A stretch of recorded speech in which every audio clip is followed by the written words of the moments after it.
All right, ladies and gentlemen, welcome to the Ark podcast, episode 50. 50 already, halfway to 100. I have a special podcast for you today. We're going to be talking about LGBT issues, what's going on in the schools, what's going on with indoctrination.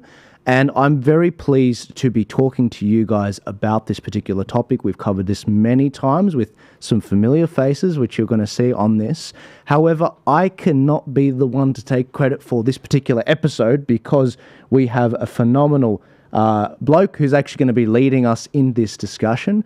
And his name is Craig Cole. He's a longtime friend. He's a great guy, and he's got an even bigger heart. And I'm very much looking forward to Craig helping us through this particular topic, helping us understand exactly what's going on. And I'm now going to hand it over to Craig to explain to us some of the panelists we've got. And again, we've got 7 panelists on here, not including me as the host. And I'm looking forward to getting this out to you guys. So, Craig, thank you for coming together. Thank you for bringing this on.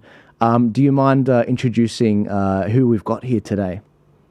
Absolutely, Joel. And first and foremost, thank you very much for having us on your platform for this very important issue and the message that we will be delivering and the information provided to the wider members of the community and also parents out there.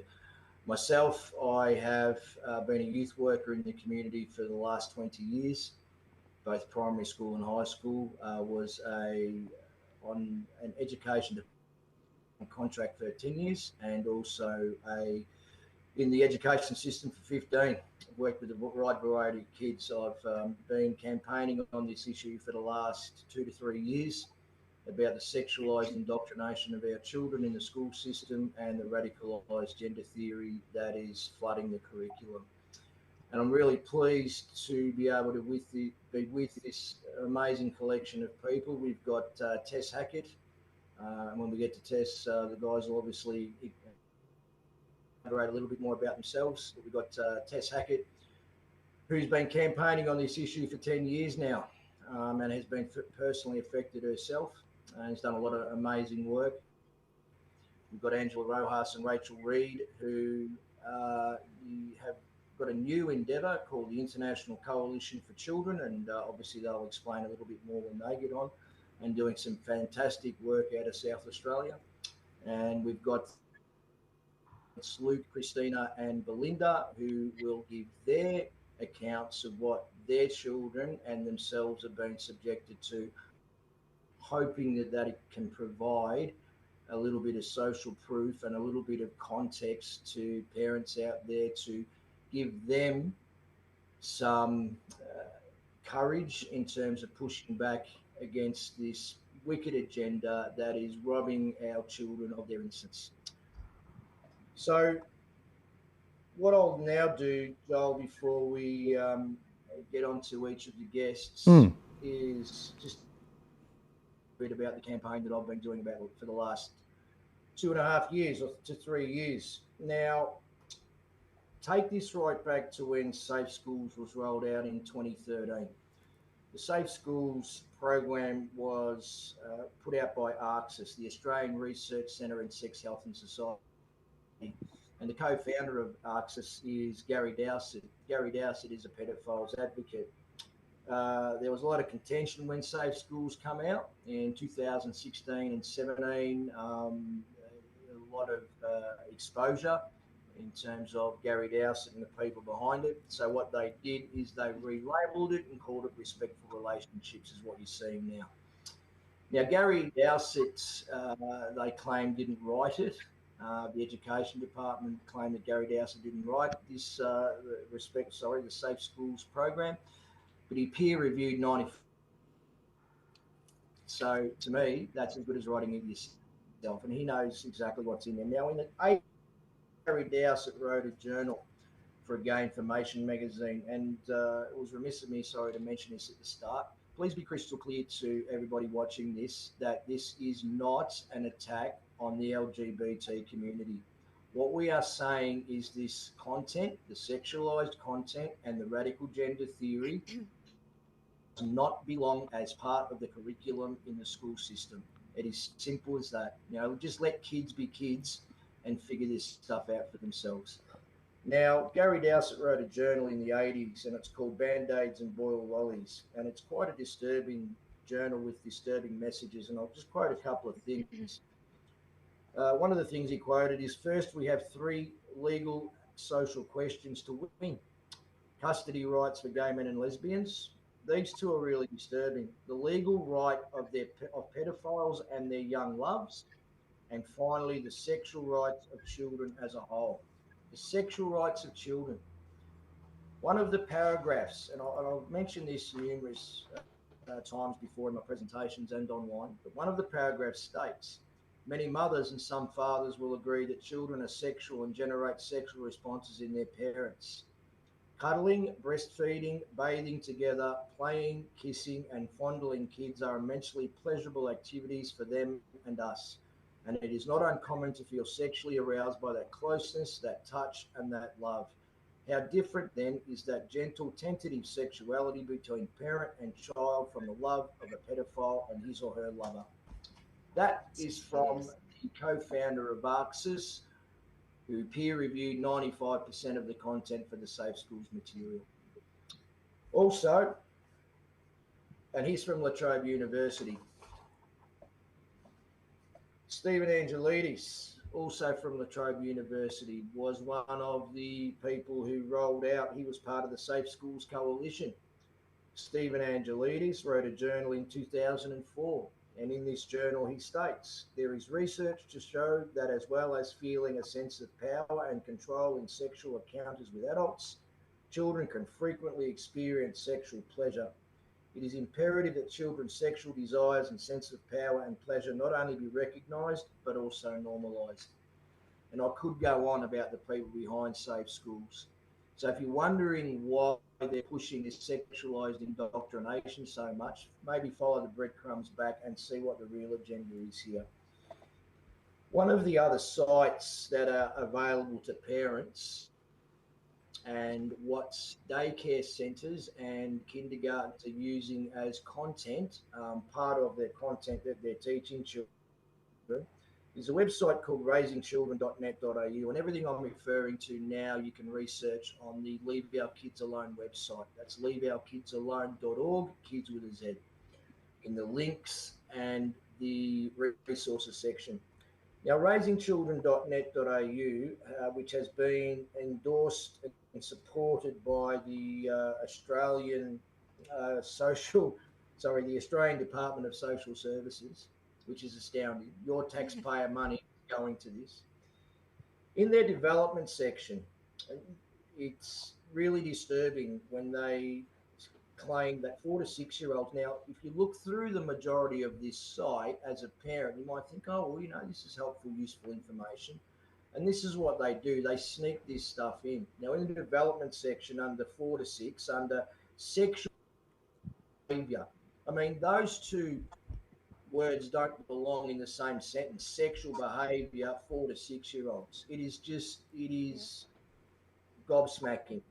So this site in the development section, in my learned opinion, is a clear indoctrination of parents to normalise sexual behaviour in children. Craig, can I just quickly ask you, mate? States. Sorry to interrupt, mate. I just wanted to show this website right here because I think you've done a really good job with the Leave Our Kids Alone website. If you're listening right now and you don't notice all the links, they'll all be in the description. But this is the website and it's very well resourced. I was just having a flick through it as you've been talking, Craig. But please go on, mate. Yeah, no, thank you for mentioning that, Joel. And I can't take the credit for the website. That's my colleague Steve, who's an amazing IT guru, and he handled that. And if it wasn't for Steve, the campaign wouldn't be anywhere near as successful. Now, a couple of the things mentioned in the development section for 4 to 6 year olds. Playing games, this is sexual behavior in children, playing games that involve being naked or using gender-based roles like doctors and nurses. So what they do there as part of the indoctrination is list something that's just wrong, playing games that involve being naked at 4 to 6, as it's just regular normal behavior. And then they put it next to a term like, oh, well, just like doctors and nurses. I don't know any games where nude doctors and nurses are being played by 4 to 6 year olds. It's just really disturbing information being put out to parents. Also, they mention looking at or touching, this is one of the disturbing ones, looking at or touching the genitals of familiar children or adults in a certain way in the bath or toilet. Looking at or touching the genitals of familiar adults. Really? Like they're expecting parents to believe that this is normal behavior. And the, gee whiz, the door that's been opened to a child thinking that it's okay to touch the genitals of a familiar adult, you don't need me to explain the dangers just in that alone. I was alerted to this website by a parent of a 3.5 year old girl who went to a daycare centre, and the information that was sent out to them with links to this site, informing them that the content of this site is what we'll be teaching your children in the daycare centre. Um, it states your child may be curious about bodies, their own and other people's. For example, you might find them looking at their own and other children's genitals. A combination of natural curiosity and role playing is usually a typical part of childhood sexual behaviour. There we go again. Childhood sexual behaviour. It is just it is just astounding. Parents, you need to be really worried about this and concerned. You cannot be burying your head in the sand about this any longer. We've recently heard, Joel, Mm. and ladies and gentlemen, Jacinta Allen, the Victorian Premier, I use that term loosely, come out and in a press conference state making false claims that trans kids are 15 times more likely to commit suicide. She was responding to a question about the CAS review that a reporter asked her, and just mentioning the CAS review seemed to really trigger Jacinta Allen a lot. And as we know, the CAS review was an extensive 4 year study out of the UK that come out with some horrendous findings. And basically, in a nutshell, there's no long-term data about the side effects of puberty blockers or any of this gender reassignment. So they are basically using this generation of children as guinea pigs. They're using your children as guinea pigs, ladies and gentlemen. And these kids are being confused. They're lacking identity, suffering identity issues because they target the vulnerable kids. That's what they do. And these vulnerable kids who have self-esteem issues come out and proclaim themselves trans, and they're given elevated social status and treated as special. Very appealing to a young child who has self-esteem issues, isn't it? And they know this, and it's part of their agenda. Now, um, just you can research this article on the Leave Our Kids Alone site. Now, there's no data, and this is from the research from the Australian Institute of Health and Welfare states the following. The question they pose: what other national suicide and self-harm data are available for LGBTIQ plus communities in Australia? I'll just read what's on their site. There are currently no reliable national data rates of suicide and self-harm among LGBTIQ plus communities in Australia. The two key administrative databases used by the AIHW to report on rates of suicide and hospitalised self-harm, the National Mortality Database, NMD, and the National Hospital Morbidity Database, NHMD, do not include information on LGBTIQ status. LGBTIQ status is not available in any national linked administrative databases. That is pretty crystal clear, pretty black and white. Jacinta Allen, the Premier of this state, is lying to parents and misleading them. She also doubled down the other week, basically saying, when she was asked again, that they're going to continue teaching gender ideology to 5 years old and plus because, quotes, it improves children's resilience. Once again, a lie with no factual data to back it up with. This is what we are dealing with here. Now, you're going to hear from Tess in a moment when I finish speaking. Just to finish off, thanks, Joel. Mm. The West Australian Jurist, it's a peer-reviewed academic site for academic publications.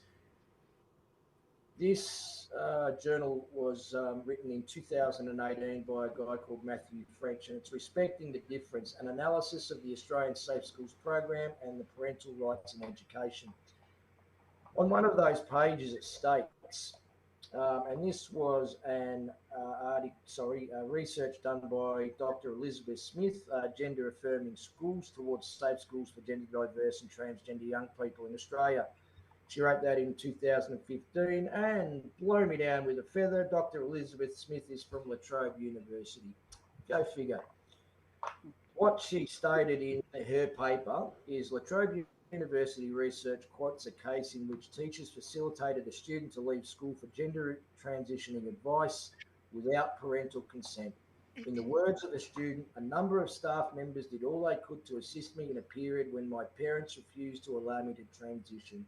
My teachers broke multiple rules to allow me to leave school without my parents' permission for medical appointments. Of a few cases here in Melbourne where that's happened. At schools here in Melbourne, parents have rang me distraught that their child has been taken to a gender reassignment. Now, you don't need to be Einstein to figure out they target these kids, they indoctrinate their minds that you can be any sex you want if you feel like from a young age. They target the vulnerable children. Then, when these kids say they identify as trans or non-binary and take steps to want to gender transition, then they'll be whisked away. Likely chances are they'll be whisked away without your knowledge to a gender reassignment clinic. And if you don't believe me, I'll introduce the next wonderful guest, Tess.Hackett. Thanks, Tess, for joining us. And yeah, please. Hi, thank you. Thank you everyone for being here today and Joel for having us on. I've been talking about this for coming up 10 years. Unfortunately, my daughter, our case is one of the worst case scenario, something that no parent should have to go through, no child should have to go through. My daughter was groomed at a school by an activist teacher, encouraging the kids to go and have sex and then, with each other on weekends, coming back and talking about it from the time they were about 13 and a half. We found out later, obviously. Unfortunately, one of the boys in the class, because they were so switched on with all the sexual behaviors and practicing it and stuff, one of the boys unfortunately sexually assaulted my daughter. It was pretty disturbing. Very disturbing. She didn't tell us, unfortunately. She went and told the teacher because, they'd already been brought up in this environment of keeping secrets from parents and, don't tell your parents we're talking about this because they won't agree, blah, blah, blah. So she told him, this particular teacher, about the rape, and he told her to get over it, put it behind her, put it down to life experience and get on with it. So we knew immediately something was wrong. We didn't know what exactly. I mean, I wouldn't have ever imagined, that scenario, but it was pretty horrible. So we got to some private counselling, psychologist. We'd asked around and got a name of someone. A few short weeks after sort of having some initial counselling, we didn't see any improvement, sort of thing. I was called in and the therapist sort of said to me, I think your daughter might be a boy trapped in a female body. Now, 2016, no one knew about trans stuff. This was early 2016. It was nothing to Google, male trapped in female body. What on earth does that mean? So I kind of thought, yeah, we're wasting our money here. This woman's an absolute kook. And we stopped going. Shortly after that, she'd left some textbooks on my desk, tidying up sort of things that I could use my desk. One of the books, as I was moving it, flipped open. It was a spiral book, and it had a full page of writing, something my daughter hadn't done for a while. So, because she'd been so depressed, school was really suffering from it. It had a full page of writing, and thinking it was a school book, I decided to read it. So the first line I read was, "It's been 7 days since they raped me." Now, confronting for a mum, my daughter would have been 15 at the time. they means plural in, old-fashioned talk kind of thing, they is a plural, and we hadn't heard of, preferred pronouns. I mean, this was a whole new thing. And flipping through some pages, I mean, when you're pretty close to your kids and stuff, you have, and reading what ended up being her journal, I was just so horrified. I was flipping through and it was just getting worse and worse. And I had so many aha moments in those reading those few pages. It made me just go, oh my God, that's why that happened. That's why that happened. Woke her up and sort of said, what the hell? What's happened? Why didn't you tell me? Who was it? And that's when she explained to me in my very pretty hysterical state at the time that it was a boy who had they, them pronouns. I didn't understand. I genuinely didn't understand what that meant. So, yeah, rang the police. The police weren't interested. The boy was in every class with her, didn't know what to do. And I mean, parents sort of say, if this ever happens to your child, that you're going to do this and you're going to do that. And, there's all sorts of theories of what you do. Right at that minute, you've got a child who's really depressed, and all you want to do is help that child. And so you have to do, it's not about justice, it's not about anything. It's getting her into a position where she's safe and that she's okay, and that she's kind of going to be safe even from herself. So we had about a month of trying to figure out how that was going to look, and we pulled her out of school, put her into full-time TAFE and things, and she actually started to pick up. We got a new therapist and things. The police did, I rang every department I could of the police. They didn't want to know, oh, it's hearsay, and it's been ages, there won't be any, it had been months at that point, there's no physical, anything to find out, there's nothing we can do. And I was really heartbroken for her, because I thought, she's obviously hurting from this and there's no justice. Anyway, long story short, she became friends with a group of boys from her school after she sort of left the school, who she'd started getting confidence enough to start talking about the sexual assault. And they believed her. A lot of them didn't. A lot of the kids didn't believe her, and she was really upset and struggling with that at the time. And one of the reasons was because they knew about the sexual assault, because it had almost happened to one of them. So they sort of wrapped her up. One of the boys had discovered the trans thing, and had told his mum, and she supported it, celebrated it. We've got a girl in the family, sorry, now, and kind of went that way. And so you might hear the words, things like glitter family. So a glitter family is the family who love bombs the child. And, oh, don't worry if your parents are so abusive because, they don't affirm your new identity. Come with us. You can be our next, our new child. So unbeknownst to us, for a few months, this family was very much inputting this data, buying her binders, buying her sex toys, we'll just say, because we might not be able to talk about that. All of this sort of stuff, completely inappropriate. This girl was only 16 at the time, suffering a lot of, anxiety, depression, all sorts of issues.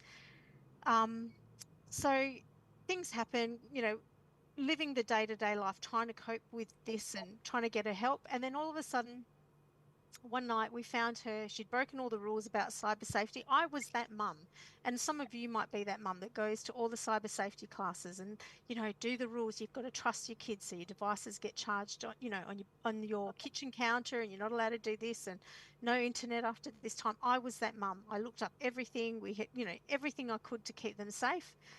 But she'd been on, communicating with other members of the LGBT community in the middle of the night. I walked in on her, semi-dressed and video calling other people, and was absolutely horrified. So I took away to her devices. Oh, sorry, I gave her a warning first. I said, look, this is ridiculous. If you do this again, that's it. I'm taking away your devices. Following night, same deal. So I did. I took away her devices. I said, you can only have your phone when you're going on the train, public transport, just so you're safe, but at home, that's it. So she, unbeknownst to me, contacted the Glitter family, who contacted one of the WA really revolting activist organisations, who decided that, yes, I absolutely was an abusive, revolting parent. And they sent an activist to our house, dressed up in a suit, posing as child protection, knocked on the door one afternoon and said, we need to talk to you about your son. I've also got a son, 5 years younger than my daughter. So my daughter let this person into the house and, sort of said hello, bit surprised what this stranger was doing and why my daughter had let him in the house, you know. Um, and he said, "Oh, look, your son's in danger.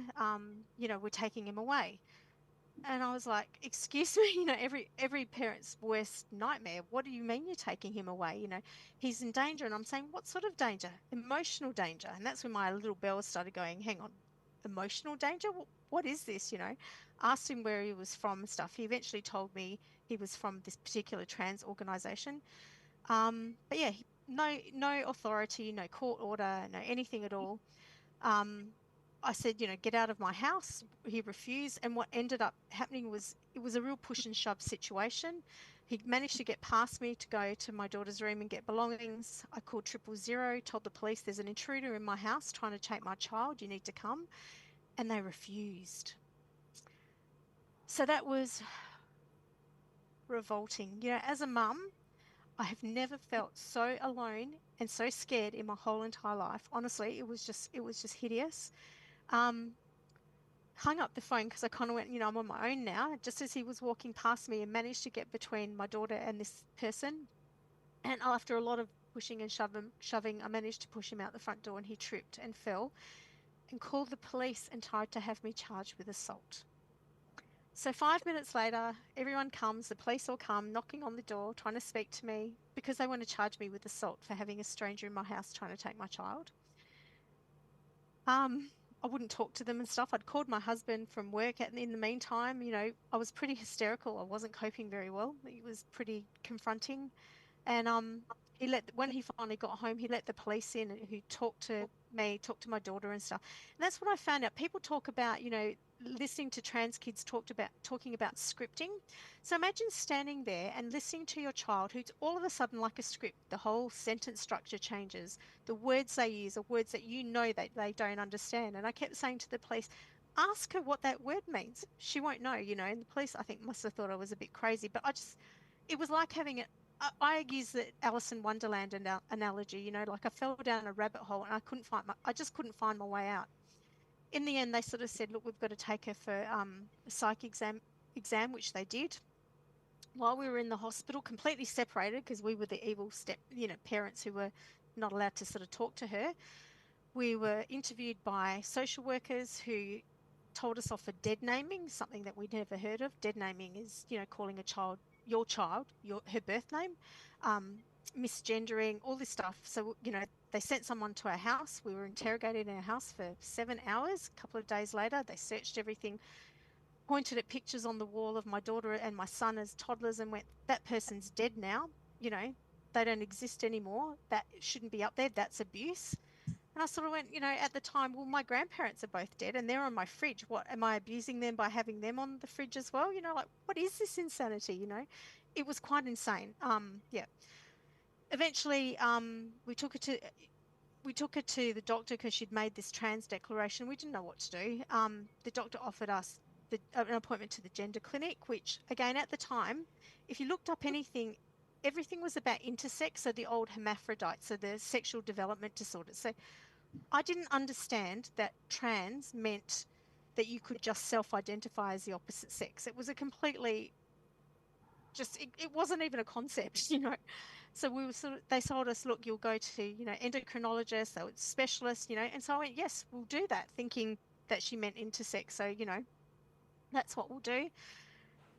So yeah, we went to the first appointment. We were offered puberty blockers and cross-sex hormones in the first 25 minutes with not even the therapist or anyone, with the actual clinic nurse at the gender clinic. They gave us what was it? Sorry, they gave her a consent form.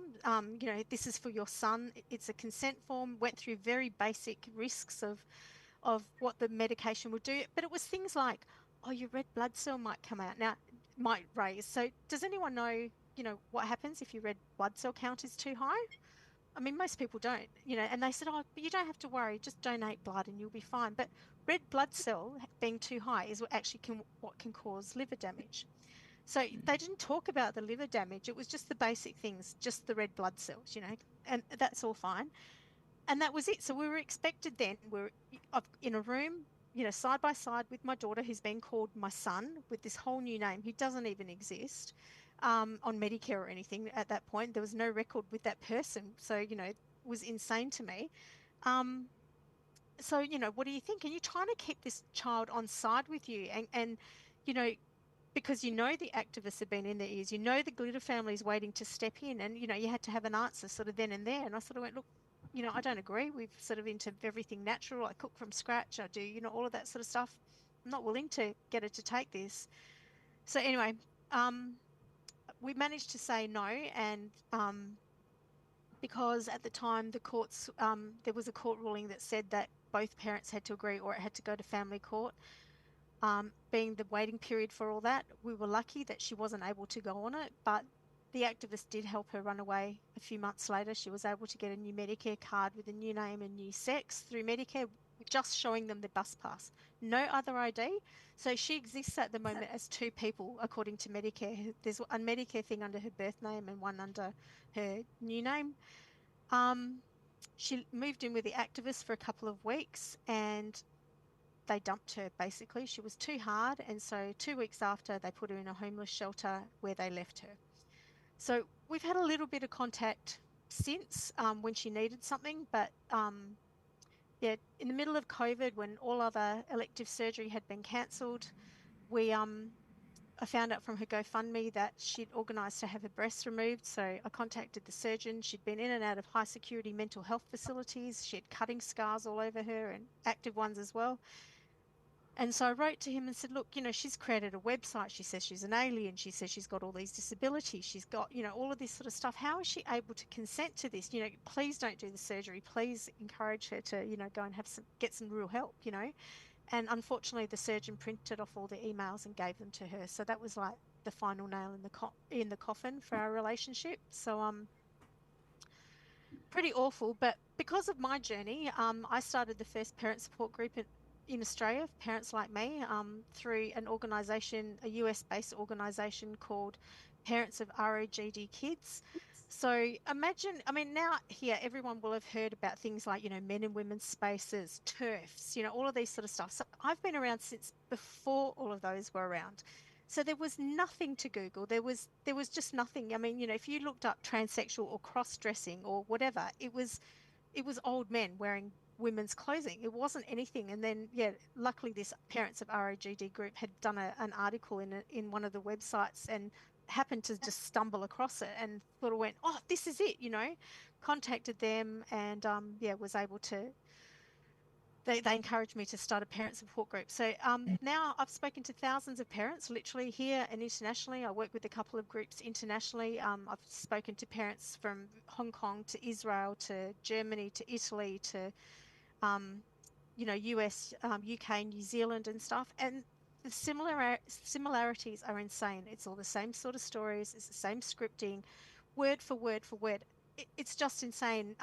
Yeah, just the level of crazy that kind of comes with this. So people don't Yeah. understand how much there is behind the scenes. There's, websites that literally will say to a child, if your parents say this sentence, you respond with this sentence. If your doctors put you on this antidepressant, it might get rid of your gender dysphoria. So you tell them you've got this side effect, this side effect, this side effect. And that way they'll swap you to something else.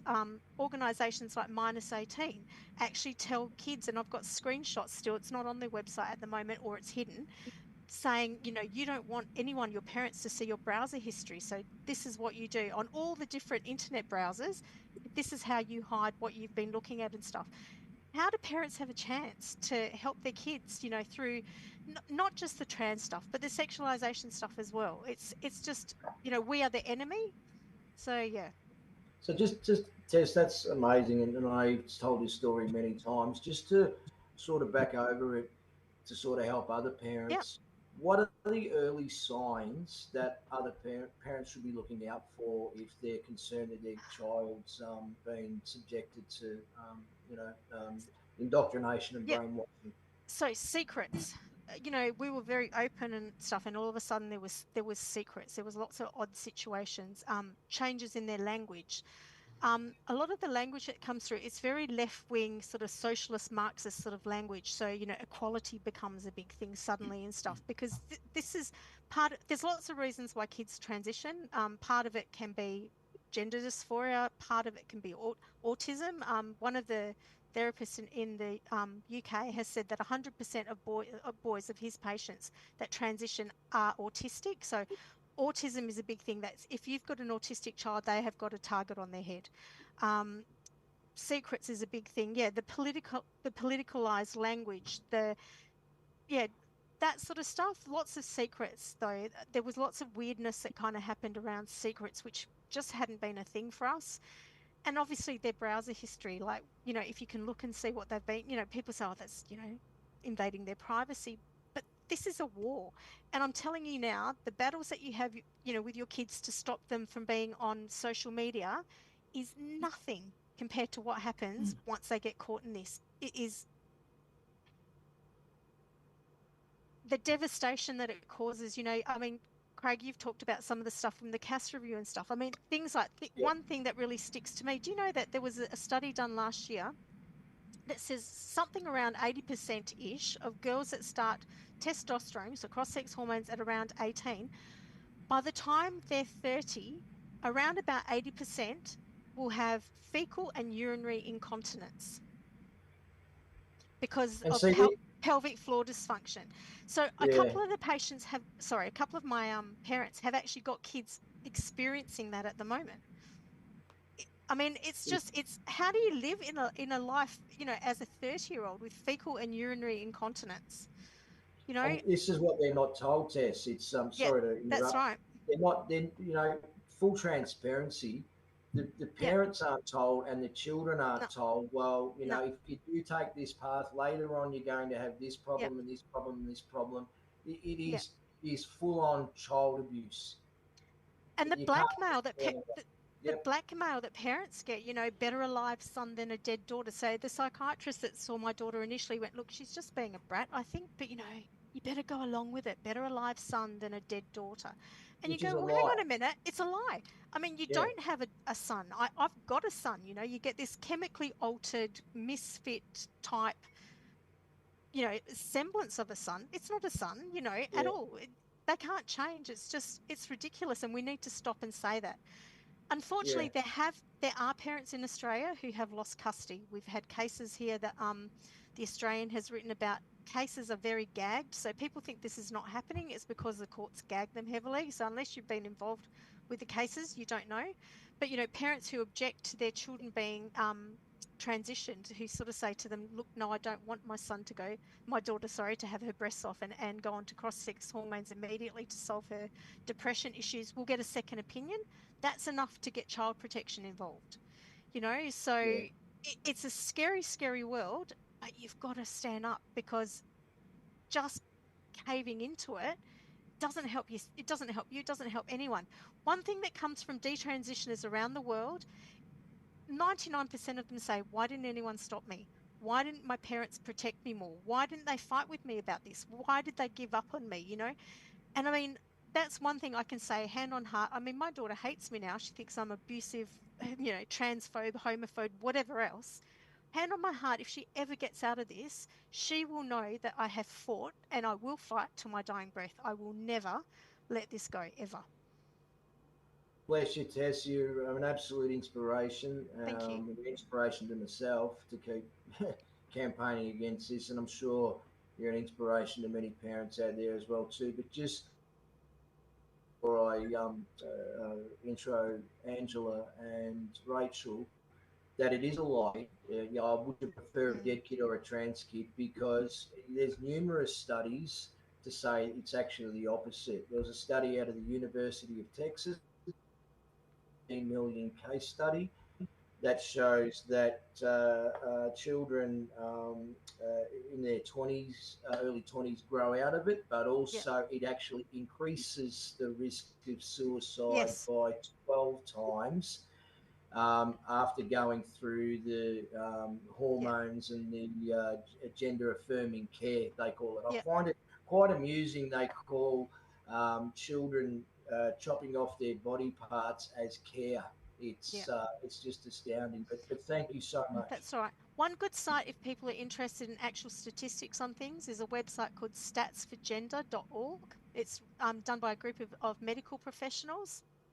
And it's very, very short and sweet. Whatever you're trying to figure out, you can look and get that little just piecemeal. And there's no opinions. It's literally just links to studies. So yeah, very good for arguing back if you ever need to. But Yeah. yeah, Thanks, Tess. Thank that's you all right. so Thank much. you. Pleasure. Next up, we have Angela Rojas and Rachel Reed, who have the fantastic organisation International Coalition for Children. So, ladies, over to you. Hi, Hello, how are you? Excuse my croaky voice. I've been sick recently, so I'm a bit froggy. And this is Angela. Yeah. So what we're doing, just a bit of background. I was, a parent with a year 12 student, and I went to governing council and joined in and I ended up looking into the curriculum and found that it said from La Trobe University, actually, in Respectful Relationships, it says that they wanted to teach the kids about sexual pleasure and how to be a good lover, which I think is just absolutely none of their business. It's not their business to teach an adult how to be a good lover, let alone a child. And then it also says, how can we teach consent without first teaching sexual pleasure? So they're not teaching consent to say no, they're teaching consent to say yes. Because when you look into what is sexual pleasure, they're talking about orgasms. And that is a huge problem because children shouldn't be having orgasms. So what Angela and I are doing actually is we've kind of co-founded this group internationally. We've got New Zealand, Canada, England, Scotland, Wales, the United States. We've formed together a group of organizations and basically we're going to go to the World Health Organization and the United Nations, who we want to hold accountable, and say that's enough, right? Because no one's really speaking up. They do have a few groups in the United Nations who do speak up, like CFAN, but the mums and dads, the average citizen, is not really having a voice to go and say, we don't want our children sexualized. We don't want you lying to them. We don't want you deceiving them. And we've really looked into the root of, like, where is this coming from? Why does the World Health Organization say that a baby in utero has sexual feelings? That is absolute garbage. Or did they do an ultrasound on a baby while it was masturbating? No, they don't. They don't have that information. That is a lie. They also say that babies are born sexual. Now, that is based out of the work of a man named Alfred Kinsey. Alfred Kinsey did the most heinous and disgusting research, right, on children. And I'm talking about 2-month-old babies. And he recorded the orgasms of babies and children, and he printed it in a book.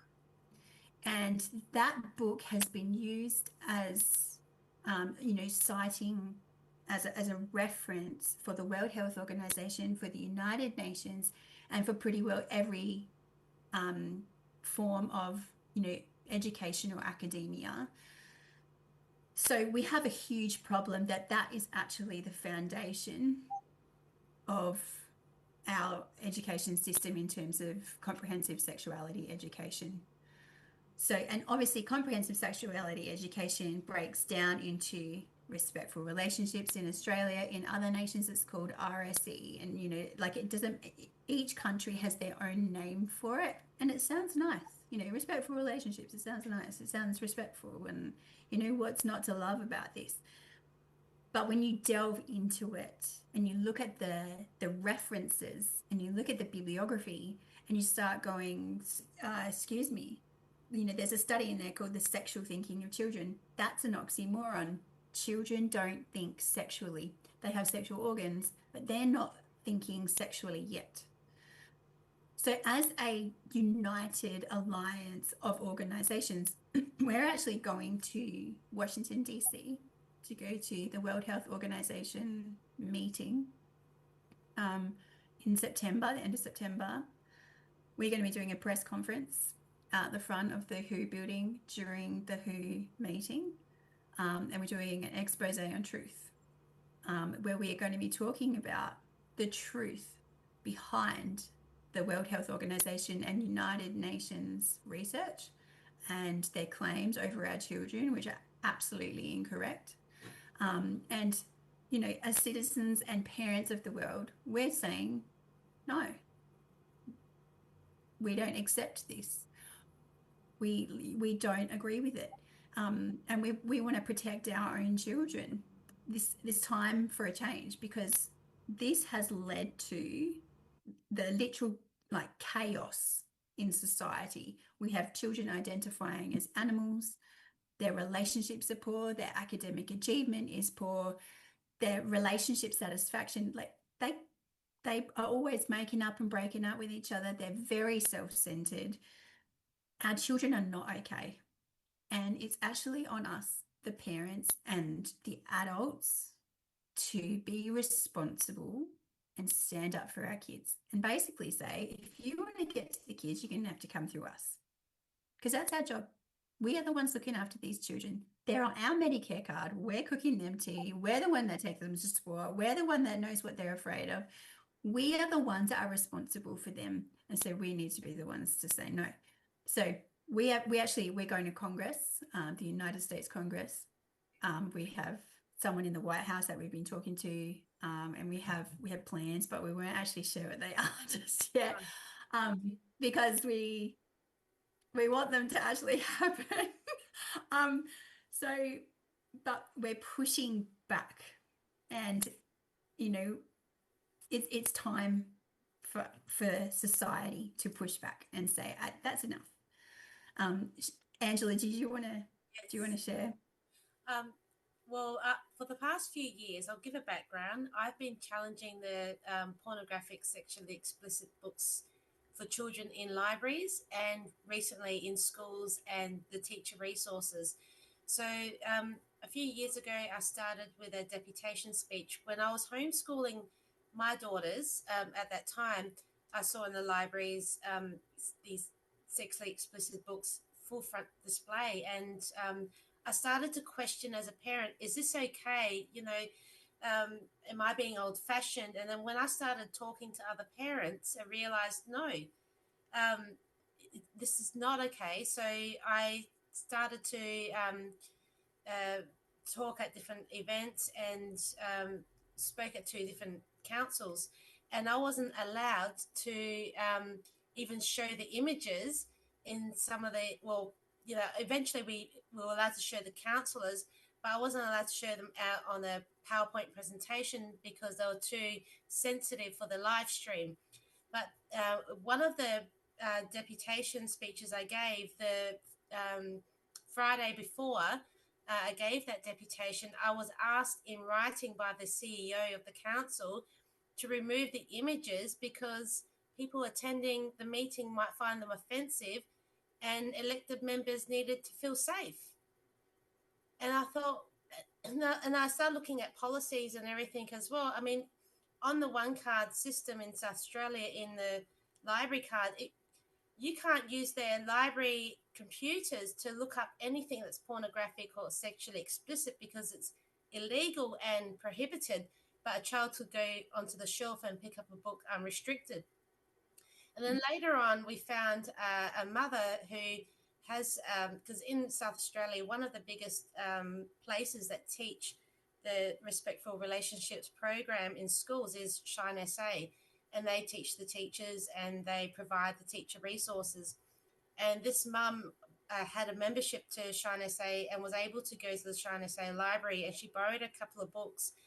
And one of the books I challenged on the for classification, well, wrote a letter about it and inquired because it went into topics like good sex versus bad sex. And the bad sex, which wasn't bad sex, it's sexual violence. It had incest, it had rape, it had pedophilia in the lesson plan. I'll take back a few steps. Last year, I became a classifier for film and games. So I started challenging. Unfortunately, I can't classify books. What people don't understand is that books don't get classified at all. They're held to a different standard. But we're trying to make changes, and I've got my own paper petition, which I've been campaigning around. But so I'm not getting very far. We questioned the Department for Education on that particular book, and that book was published by New South Wales Family Planning. So yeah, they obviously have their agenda. Apparently, they're because they're a government organisation, they won't classify the book, even if it probably did fall under the category. But then there's other books. So we had a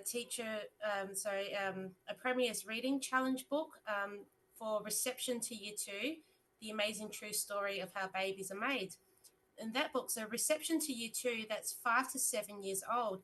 It wasn't part of the curriculum, just part of the Premier's Reading Challenge. And I borrowed that book and I exposed it at a number of events, and eventually it was deleted from the Premier's Reading Challenge list. Later on, there was another time where we found a book series called The Boys. It's a graphic novel series. 3 of those actually were classified, were category 1, which is an R rating. And R-rated books or magazines, they can't be in a public place. And I wrote to the libraries. The libraries, they have they're all scripted response, same scripted response. It's the responsibilities of the parent. They don't like to censor anything. And I wrote back, sent them the relevant part of the legislation saying, well, there's a $5,000 penalty for the public display of category 1. And they never wrote back, but they did remove all of the books across South Australia of The Boys from that series. But I had a lot of pushback. I wrote, to the Public Library Services, South Australia, to the police station, licensing enforcement branch, back and forth with the Department for Education, and even the classification board, been back and forth and everything like that. But I really wanted to understand, how does a manuscript, a sexually explicit manuscript, end up unrestricted in the shelves in the libraries? And so I went down to try to understand this. I mean, years ago when I was volunteering at my children's school, I did volunteer in their libraries. So I got to understand how the library systems work. So it comes down to the publishing companies. Publishing companies don't actually, if you look at their terms and conditions, they're not supposed to accept manuscripts or even sell or distribute books which are pornographic, sexually explicit, or offensive or obscene, but they do it anyway. And overseas, they use their freedom of rights of expression and things like that. It's not mandatory for classification overseas. We have some classification laws here for books, but they're not being, enforced. But anyway, so what happens is publishing companies and authors, and even self-publishing, they, we worked out that they select the target audiences, and they select the ages, and they select the categories, and they do in-house cataloguing. The librarians don't actually catalog books; they only add books to their collections. So it's happening. It's not just in Australia; it's happening worldwide with these books and these teacher resources. We've also, so that's one thing I would like to tackle when I get to have those meetings with Congress, is talk about the international and cataloging and publishing laws and sales and distribution and expanded distribution, because many of the publishing companies started in the United States. The cataloging systems that we use in Australia and internationally, the most commonly ones we use are the Dewey Decimal Systems and the Library of Congress. So that's where I would like to take it to with them to investigate, because if it starts from there, it'll go to the rest of the Western countries. So that's the part I would like to do. As far as classification, when we talk about the teacher resources and what they're showing children, we were able to see some of the teacher resource videos like the amaze.org. And I wrote to the Department for Education in South Australia, or to the minister, and I analysed it as a classifier, because some of those videos, if classified, which they're not, and I'll explain that, would be above an M or MA rating. One of them might have been R rated. But what happens with the teacher resource videos is they don't get classified unless, well, they're supposed to, unless they're above an M rating or above. But if they're below an M rating, they're not required. There's an exemption on classification. So that's why teachers think that they can use any resources that they call age appropriate, but they're not. And educational merit and stylisation have to contribute into the factor, and which would normally lower the impact, but it's very difficult. Some of those teacher resource videos are not DVDs; they're online, so that's not something that can get through the classification system. It has to go through the e-safety commission. It has a different classification thing. It's so many different things. And then we've looked at, we've tried freedom of information requests to see the respectful relationships and the curriculum content. And we've been hit with, brick wall after brick wall, even with parents who have contacted us saying, teachers don't give out the information. They won't show us what they're teaching their kids or the student teacher resources. And teachers hide behind the copyright laws. And that's the problem that we've been facing. So bringing down, we've got to bring in more transparency. We want parents to have full transparency, to know exactly what's happening. But it's just, everything's just such a mess. But we're hoping that with this trip overseas that we can start the investigation, because it all, like Rachel was saying, everything goes back to, the WHO, the United Nations, UNESCO, and La Trobe University. Everything goes back to Kinsey's research. That's the root of it all. Yeah, and we want to deal with the root, and that may take time to flow down. But to deal with anything, any sickness, any problems in society, we always need to address the root. So that's what we're doing as the International Coalition for Children. It's dealing with the root worldwide. Yeah. And I'll just quickly interrupt. Craig's just been locked out of the meeting. So, Joel, if you could let him back in, that would be great.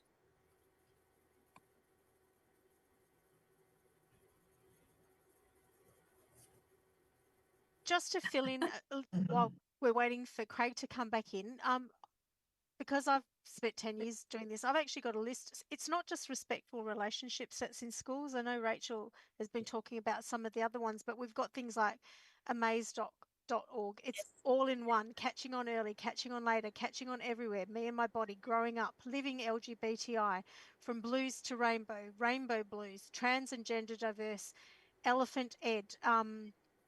Then there's a whole Shine South Australia, which is actually not just South Australia. We've got schools here in WA doing it. So there's a whole heap of different ones that it's been broken down into. They're all they all go back to the Safe Schools Coalition and to respectful relationships. But another interesting tidbit too that you might be interested in hearing about is through one of the documents that we found, it actually states that the respectful relationship model is based on, it was trialed in 4 secondary schools during 2010. 4 schools only, the respectful relationship. So all the information they've got, all the stuff that's happening with their kids, tested on only 4 schools. It actually even shows things like, it says about, lived experience being as important. So, teachers who are activists and stuff are allowed to do explicit so the explicit teaching is sitting down in front of a lesson and going, okay, today is respectful relationships and this is what we're learning. But it also gives them permission to include it into all the other little lessons that they're doing. So teachers can go out and find the information and add it to English, add it to maths, add it to, all the other subjects. And that's what they do. And that's how some of the activist teachers have got in and snuck it in. Parents are looking for it through health. Parents are looking, for those sort of subjects. My son was at a Catholic school and it came through in religion. There was a whole great big section on gender ideology in one of his religious units, So yeah, just to be aware of that.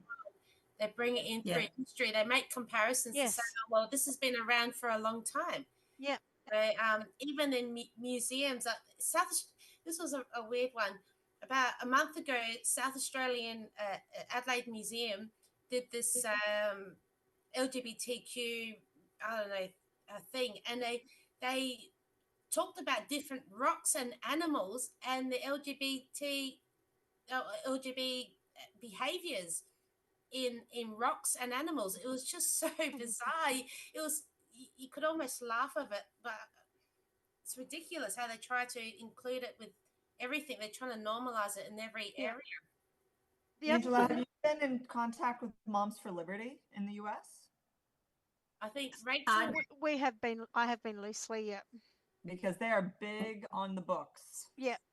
Yes, they are. Yes, and we're actually very involved with Mums for America, and I'm actually going to be taking on Mums for Australia. So that's going to be happening soon.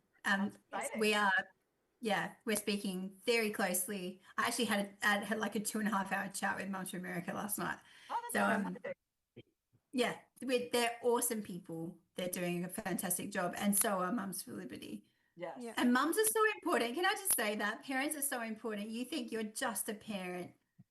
To your child, that's everything. Yeah. And if all of us went and stood up for our own children, that would make that absolute world of difference. And it's only a few of us who are standing up, but if we all got involved, we would push this thing back pretty quick, I think. Yeah. You find that most parents, or not most, but a lot of parents agree with it. They're just a little bit too scared to stick their neck out. Yes. Just too scared. Yeah. 100%. You get called a bigot. You get called all the names. My name gets used in conjunction with swear words at our school. Mine too. Yep. And you just kind of go, okay, that's part of what is going to happen here. And I don't hate anybody. I just don't want the children getting hurt. And you've got to realize that there's a bigger picture, and that is the protection of the children and their futures. We're the grown-ups here. And exposing them to inappropriate content that shouldn't be taught in any school anywhere. If a parent wants to teach their children this ideology, knock yourselves out. It's not, but to teach every child this specific gender ideology and introducing definitions and concepts that are way beyond their years, it's so inappropriate and unnecessary. My mind is just blown when I read the updated Respectful Relationships in August 24. I mean, it makes the one before that look tame. Yeah. Tame. I mean, there's things like, introducing circles of trust. I mean, a lot of this too, I mean, yes, it's sexual, yes, it's money, yes, it's big pharma, it's all of those things, but it's also very political. They want parents to be separated from kids. I mean, even like I've just got the Doctors in Schools program in Victoria up on my other screen at the moment. It actually states so explicitly there that if your child can be declared a mature minor via Gillick competency, it states we will keep that a secret from your parents.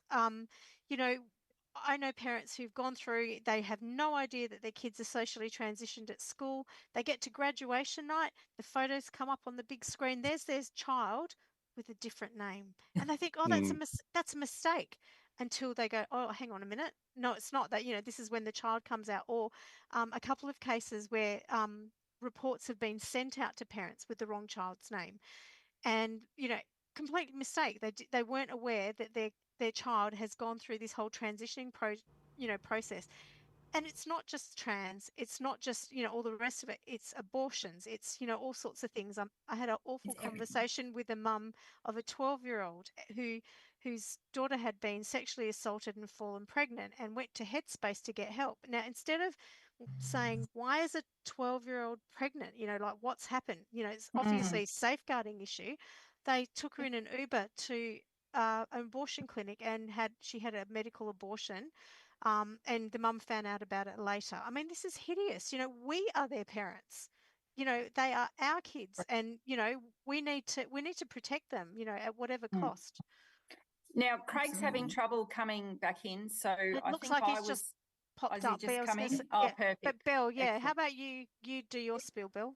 Yes. So, is my internet okay? Yes. You can hear me? Perfect. Yep. So, in essence, I'm the mum of 4 boys, and we have been we've sent them through to the Catholic system, obviously our parental choice, and I thought perhaps we wouldn't experience these sorts of issues in that type of system. I'm very wrong about that. Yeah. And to any parents that are listening, don't feel complacent because you're sending your child to not to a state school. Yeah. And fortunately, with my situation, my kids are very open, and the first I had an idea that what was being discussed at school was my son was in year 8, and he came home from school and he said that the teachers had asked them questions in a subject that they called Right Journey, RITE, and which I've since known it to actually include the respectful relationship criteria. And he came home and he said, we had this Right Journey lesson at school today, and the teachers asked us how often we masturbate. And I said to him, sorry, and he said, the teachers asked us a number of questions, how often we masturbate. They also asked some of the girls if size matters. And, we need to think back that these kids, my son's, he stayed back a year, so he's a little bit older. But these kids are 13 and 14-year-old kids. Yep. The questions that they were asked are completely inappropriate. Of no, it's not a question that you would ask people in generally, even as an adult. So after that was said to me, I actually contacted the coordinator at the school. And one thing that I did find was that, I don't know if gaslighting is the word, but they try to minimise your concerns. So, I was hearing things such as, oh, well, your children are very fortunate that they've got parents that they can speak to. Unfortunately, there are other kids at the school who aren't, as fortunate. And so you start thinking, okay, well, is this necessary for other kids to be hearing and being asked these questions? So I sort of left that phone call feeling like, I feel like I was actually dismissed. I feel like she's actually really not understood the gravity of what my son has experienced at this school. So as a result of that, I went on to, there's a parent page on Facebook. So I actually, a very diplomatic message on there to say that if there are any children, I think it might have been actually year 9, sorry, so it was year 9. And if there are any year 9 parents of year 9 students who are concerned about this Right Journey subject, and what they're teaching, could they please private message me? So I wasn't having any discussion on a public forum or anything like that. I just wanted to sort of ascertain what concerns other parents may have had, or, you know, and you know, just determine what to do moving forward. So I had a lot of messages, some parents just curious, saying, you know, what's been asked or what's happened. And what I discovered through that is that there were a number of other parents who also had concerns. But more concerning was that there are a number of parents whose kids were actually avoiding going to school on that Wednesday because they were feeling so uncomfortable about the content that was actually being taught. Yeah. And that, to me, speaks volumes. And it goes to show that the kids are not feeling safe and comfortable in that school environment. Some of them may not feel comfortable talking to their parents, and they definitely don't feel comfortable standing up to the teachers to say, I don't feel comfortable in this class. And as a parent, once I started reading these responses, I thought, no, I need to pursue this further. So I actually ended up scripting sending an email to the principal. In essence, basically expressed my concern about the questions that were being asked during the content of this class. And I asked him a very specific question in that email. And the question was simply, how often do you masturbate, Philip? Well done. And I followed on with that because I basically said, frankly, if this is not acceptable for me to ask you this question, then it's completely unacceptable for this question to be asked to 14-year-old boys and girls, and irrespective of the context. Sure enough, the email actually went unanswered for a little while, but I realised at that point that I had sent it to a different email address. So I did follow that up. And the school actually did call me and address the issue verbally. It wasn't in writing, to say that they have spoken to the teachers who were running this course, and they definitely don't condone or, you know, the teachings of that and how it was taught. And, you know, they'll be monitoring that moving forward. So hopefully I do have two other boys coming up from that class. So I'll be watching that very closely, potentially even not sending them while that class is on. And I will very much consider that when my third son's in Year 9 next year. But I guess the taking from that is that despite the curriculum sounding very harmless, we have rogue teachers out there that are taking it upon themselves to actually use this as a means of furthering whatever sick ideology they have to indoctrinate our children into having an acceptance of these types of teachings as normal and okay.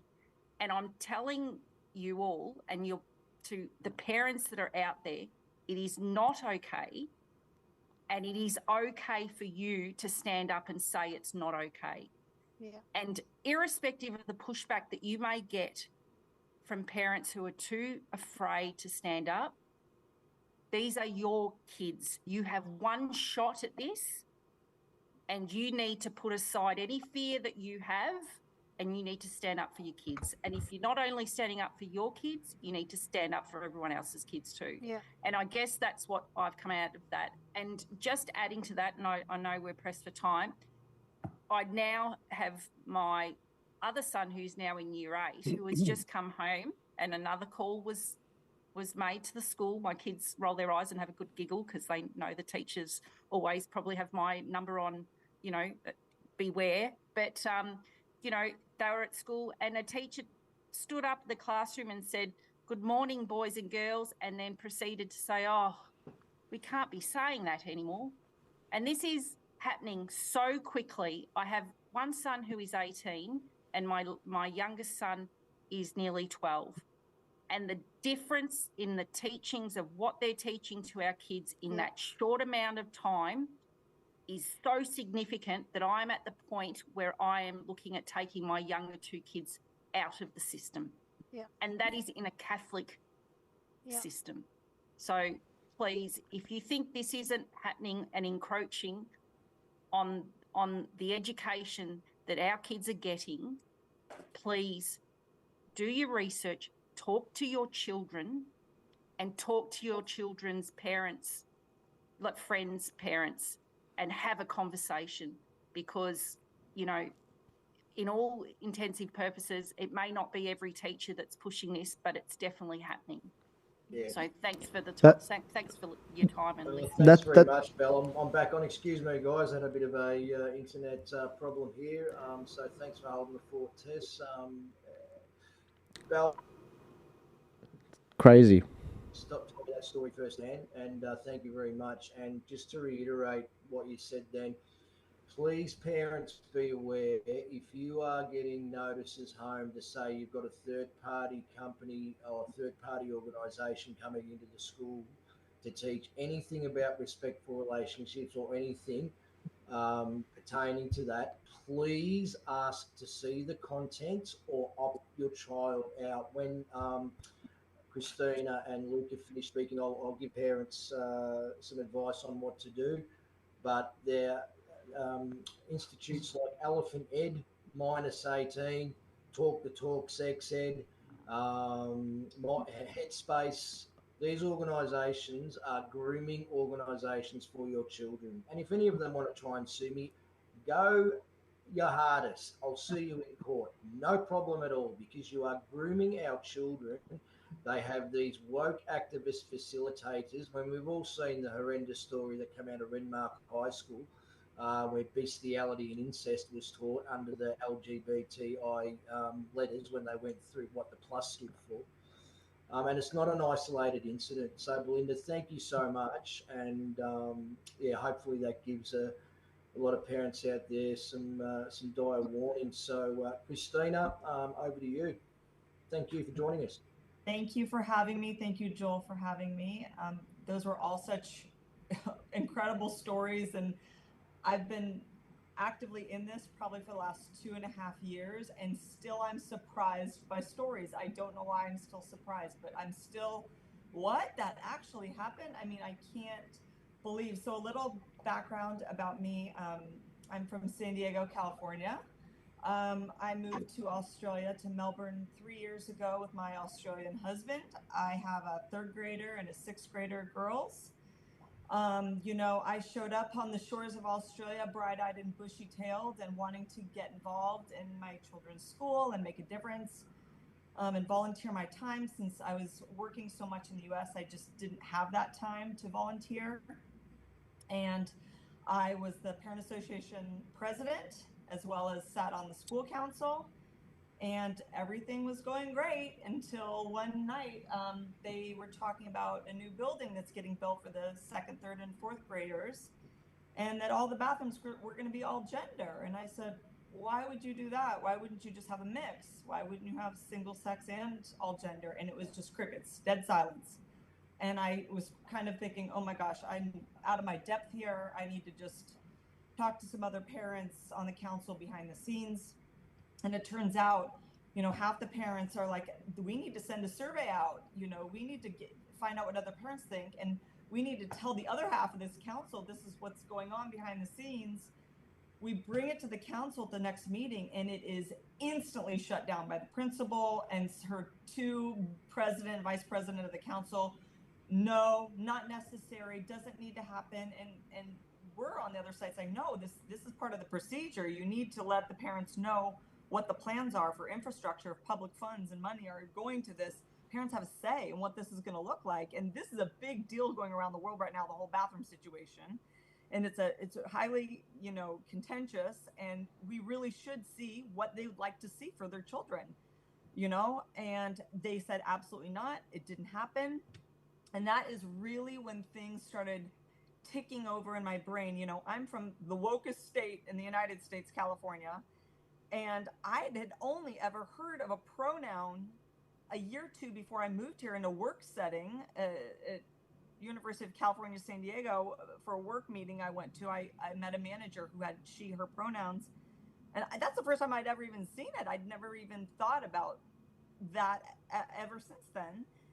And when I came here, you know, I started seeing everywhere with my teachers in the school, with a principal in the school. And again, not thinking too much of it, but then I started to realize this is all playing into something bigger. So I keep digging and learning and reading and watching shows and reading books and really interested in, like, what is this trans thing going on? What is this non-binary thing going on? Why are they trying to neutralize everything and not saying good morning boys and girls, but good morning children, and not, you know, moms and dads, but special friends? Why are they taking mom and dad out of it and boy and girl out of it and trying to neutralize everything? I just didn't understand. And so I was like, you know what, I really should look into this. What is this respectful relationships program? I really need to see what they're teaching these kids, because I'd heard other people in America say you really should find out what content they're teaching and read the curriculum.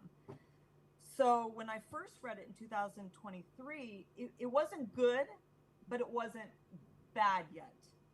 And then when I reread it, the new one came out in August 24, I said, absolutely not. This is so inappropriate. These concepts, these definitions, there's no reason a fifth grader should know what pansexual means, non-binary means, transgender means. There's no reason my first grader needs to play a game with marbles to drop it in if she's a boy or thinks she's a girl or thinks she's a gender non-conforming. Completely inappropriate. And when I started talking to more parents, I realized there was a little group of us. So I have since then formed a group that's growing and growing by the day of at least 40 parents at the school. And it's called Protect Our Kids. I've written on behalf of all of us, at least 3 letters to the principal saying, this content is not acceptable. We do not want our children in this class. And it teaches gender ideology. Here's the definition of ideology and gender ideology, and this is not acceptable. And then we also brought up the issue of the bathrooms and how we thought that students should have a choice of where to go for dignity, privacy, safety, respect, everything. And we also did bring up the fact that we started seeing flags going up around the school. And I said, listen, I know you think that's an inclusive flag, but to other people, it's really politically charged. And it doesn't represent that to every person. To some people, it represents other things that they don't agree with. And schools need to remain neutral places, safe places. You wouldn't put up a liberal flag or a labor flag in the school. You wouldn't put up a cross or a Star of David in a public school. You can't put these things up. They need to remain neutral. And she put out multiple things in our newsletter. We do not teach gender ideology at the school. We do not. These programs are shown to be beneficial. They're evidence-based. That's our favorite word, evidence-based. And I've moved forward with the Department of Education about 7 months ago. And let me tell you, in my experience, no help. If you have an issue with any of these things, do not go to the Department of Education. The Department of Education is obviously on board and supporting this program, the Respectful Relationships program. They're obviously the ones pushing it. So there are not going to be any help there. But I really went to them about the bathroom, saying, this school's not following the National Construction Code of Australia, which the Victorian School Building Authority is supposed to follow. They're making up their own rules. They're putting in all these things, and they said, well, the principal and the council gets to decide. I said, why do they get to trump what the rules are for the National Construction Code? This isn't fair. This is actually discriminating against students when they say if they want single sex, they can just go to another building. I said, that's discriminatory. And it's just so wild that they get so wrapped up in inclusive, but yet they're not being inclusive of all the different families and all the different, it's a multicultural school. You know, it's a French English school, so we have lots of people from all over the world.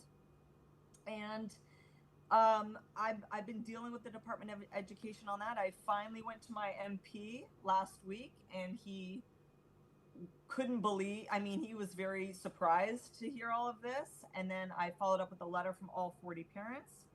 I met another wonderful mom at an event, and she works for the Jewish Association, and she's also written a letter saying how different various religious groups also want to protect single-sex spaces for our children. So I'm really trying to focus my energy on that right now, single-sex spaces for kids. But I feel like this is all falling under the same umbrella. It's all the same beast. The flags, the respect for relationships, the wanting to make everything gender neutral. It's all this coming from the same root as Rachel was talking about. And you really have to get to the root of the issue before anything can get fixed. And, you know, it's funny, the MP I spoke with, he said, you know, I'm going to call the principal because I have a feeling it's not just going to end here. It's just going to keep going and going. And I said, yeah, you know, I've had the media reach out to me and want to interview me about this, but that's the last thing I want to do. I was hoping to resolve this with just the school and just with the 40 parents that said, can't we offer both to the kids? And the fact that the school is just so ideologically captured, they cannot even see past it to listen to the parents and the community. They can't even hear it in their heads because they're so blinded by this ideology. It is quite astonishing how people get so captured by this. I mean, other Australian moms that I've known for 20 years, when I've sat with them and they've and I said, oh, well, that, you know, that kid, if they're non-binary, and she, you know, don't you believe in non-binary? Well, no, I actually don't. And then, well, you're part of the problem. I mean, it is ingrained in people from somewhere, and it's an interesting journey I've had since moving to Australia. I've definitely discovered who I am and what I believe in and what I'm going to fight for, to all of what all these wonderful parents are saying. This is our one shot. These are our kids. If we don't speak up, it's never going to happen. I did send some things out on my WhatsApp chains, and I definitely said, hey, all the parents should check out the Respectful Relationships program. It has some content in there, and I definitely had some negative, bad feedback from some of the parents. I mean, it's going to happen, but who cares? Who cares? You're doing it for the right reasons. You're standing up for your beliefs. And at the end of the day, who cares what a few other parents think? This is the right thing to do. And I want my message for other parents out there. It is mandatory for schools to teach it, but it's not mandatory for your kids to attend. So at the start of every year, you need to email your principal and call and let all the teachers know, my child will be removed from Respectful Relationships classes or well-being. They also call it well-being. They are not allowed to attend. Send them to the library. I'll pick them up from school, whatever needs to happen. Under no circumstances will they be in that class. My principal didn't even know I could remove my kids. She had to call the Department of Education, and then she said, oh, okay, fine. You know, we'll remove your children. And then they try to say, well, is it okay if they are in some of the classes about bullying and not others? And at first I was open-minded to it. And then I said, you know what? No, I don't know what week is getting taught what. The teachers aren't going to remember what kids to pull and what kids out. I said 100% out the entire time. 100% out the entire time. And you have the right as a parent in Australia to remove your child from classes if it doesn't align with your beliefs. Don't be afraid to do it. Do it. Correct. Unfortunately, a lot of teachers are actually sort of saying, look, your parents said, you know, that you're not allowed to be involved in this, but we'll keep it a secret. We won't tell them, so we can include you in this. So just be aware that that's what happens, you know, as well, as particularly for the younger kids. That's pretty, you know, they're sort of trying to please everyone and please the teacher and stuff. So, you know, you have to sort of make sure that you reiterate that with your kids and stuff. Well, I agree. I've already told my kids, if you hear any of these words, or if they accidentally send you in the class, you say, my mom said I can't come to that class. You remind the teacher. And if you hear any of these words in any other classes, like Tess was saying, you need to come and tell me. I say get them to put their hands up and use their language. Say, I feel unsafe. I don't feel comfortable here. I'm going to go to the office and I'm going to get somebody to call my mum or whatever, you know, something along those lines. and empower them, and teach your kids that, like, because some kids are punished for it a little bit for standing up and saying no. Show them that, standing up for their rights when this is such an important issue is something to be proud of. If they get suspension or detention or whatever, you kind of go, good on you for standing up for something like this, because it's so important. And I did discuss that with the principal. I said, it's teaching them to use they, them in a sentence in second grade and saying it's not respectful if they don't do that. And I said, but that's not what my beliefs are. That's not what my family beliefs are. And my children aren't obligated to lie to a boy who thinks he's a girl and call him a girl. Yeah. Then you're dragging us into it, the lie. Yeah. We don't have to be part of it. We don't subscribe to the ideology. No. So my kids don't need to participate. And for you to I said, my child better not ever be gaslit. Yeah. Or told they're not being respectful if they don't go along with this whole charade. Yeah. So just letting you know, I said, if you let this continue, the power struggle, the kids see, oh my God, I'm getting so much positive feedback. And in high school, they start identifying as furries.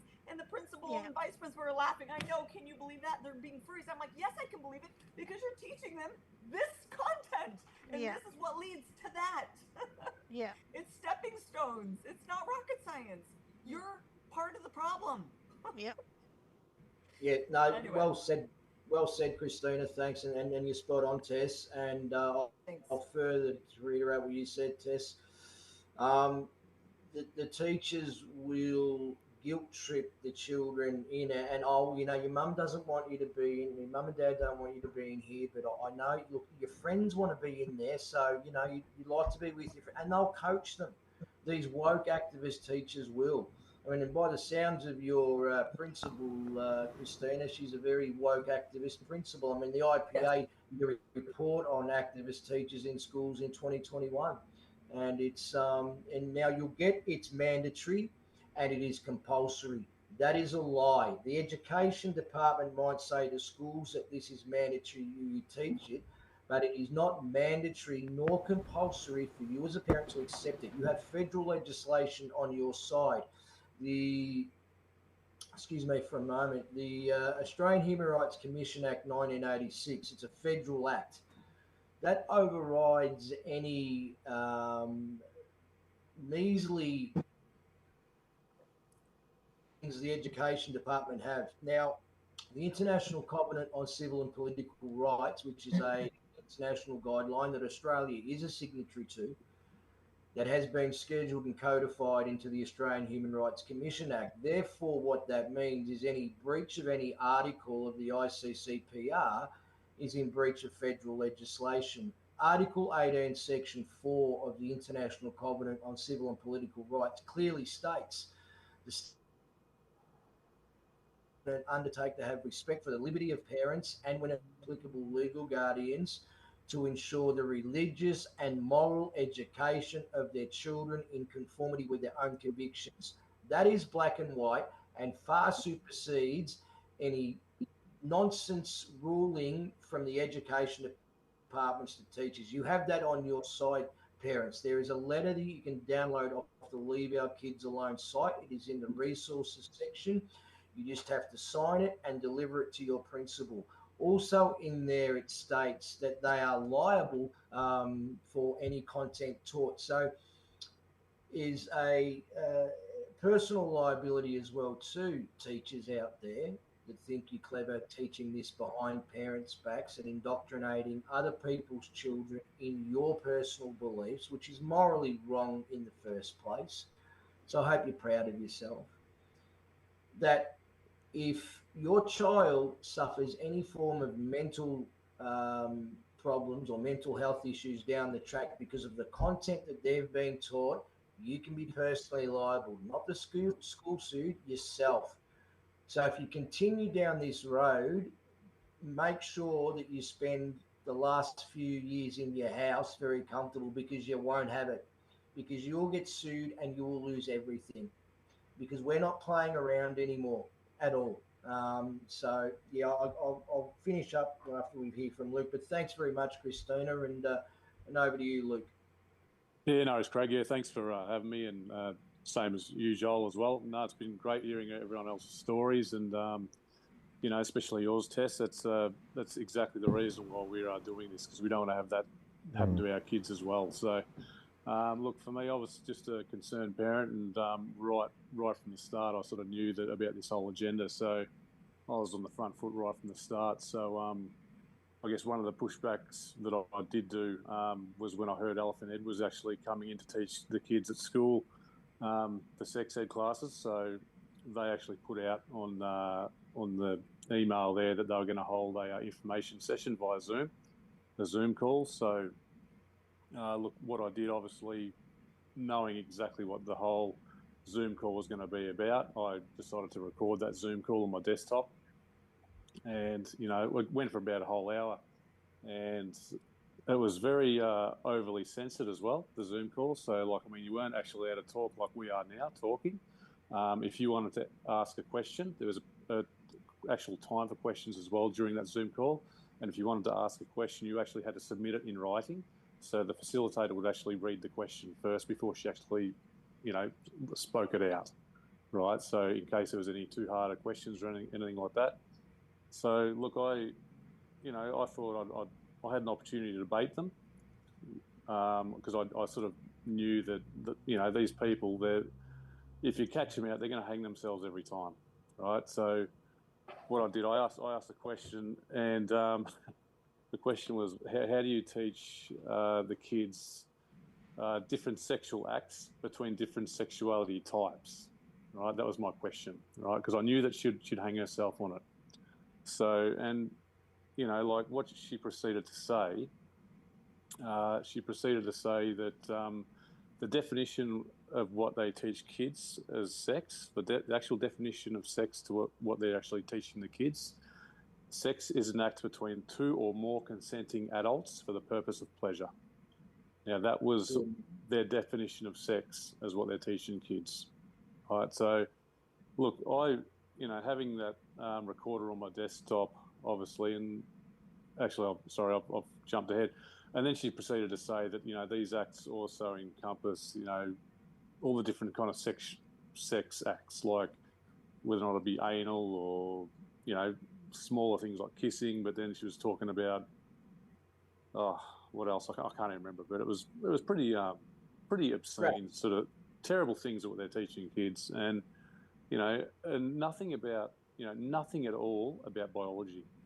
And this is the thing, you know, like, I mean, when we did sex ed as kids at school, it was all about biology, about man and woman, how babies are made, all that sort of thing. Now, because the whole definition of sex has been changed, well, it hasn't been changed technically, but since a few things happened politically going back about 7 or 8 years ago, now it's no longer about biology, it's all about pleasure, right? And that's precisely why I knew I'd catch them out in that video. So she proceeded to say those things. I had it on video. I then obviously sent that off to Craig and a few other people that I knew that were actually campaigning against this whole woke agenda at the schools. And that was pretty much just one of the pushbacks. I sent it to a few politicians who didn't want to know. I sent it to, you know, I didn't get any response from any of the politicians that I actually did send it to, so I had to send it more around kind of, you know, more local kind of community groups and things like that. But which has been good, because I know Craig's put it on the Leave Our Kids Alone website, which obviously everyone can check for themselves on that website. And I guess, look, the other thing is obviously what went on from there, obviously being on the front foot as a parent, you know, of taking my kids now, and I'll tell you how, but I've taken my kids obviously out of the respectful relationships class. Obviously my kids didn't do that Elephant Ed sex ed classes at all, my son. So I exempted him from that. But the main thing is that initially, you know, I sent emails to the school, phoned the principal. The principal did try and tell me that, you know, the respectful relationships classes were mandated. And I just put the foot down. I said, look, sorry, you know, I've heard that word been used a few times before in the last few years, and it doesn't mean anything to me.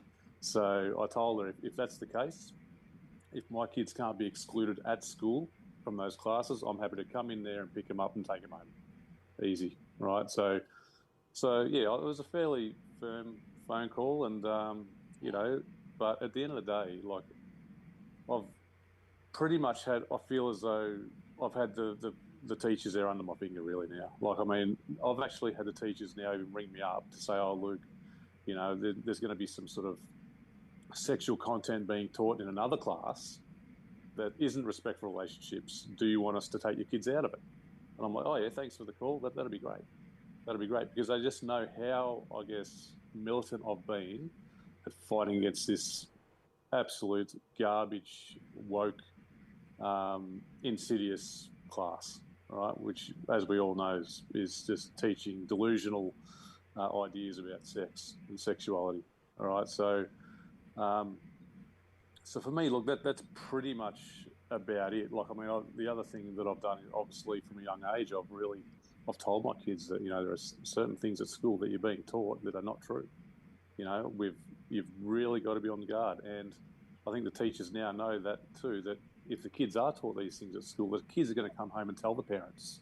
So it's so important as parents that we really educate our kids around, you know, the right and wrongs of what is being taught at school, because we can't have our kids going to school thinking that the school is the do-all, end-all. It's not, right? Your parents hold the power, not the schools. And that's what parents have to understand.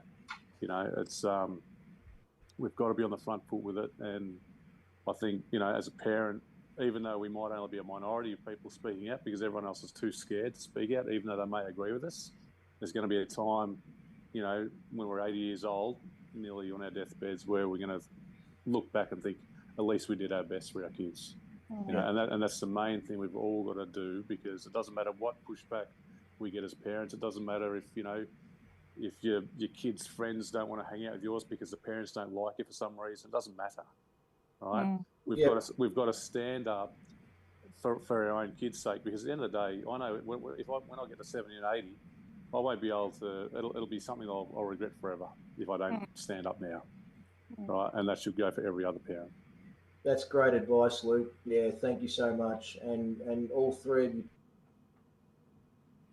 Christina and Luke, you can tell you just spoke right from the heart, and the tone in your voice is, and you're imploring other parents to start having conversations and remind the school that you are the boss of your child's education, no matter what mandates, whatever they throw your way.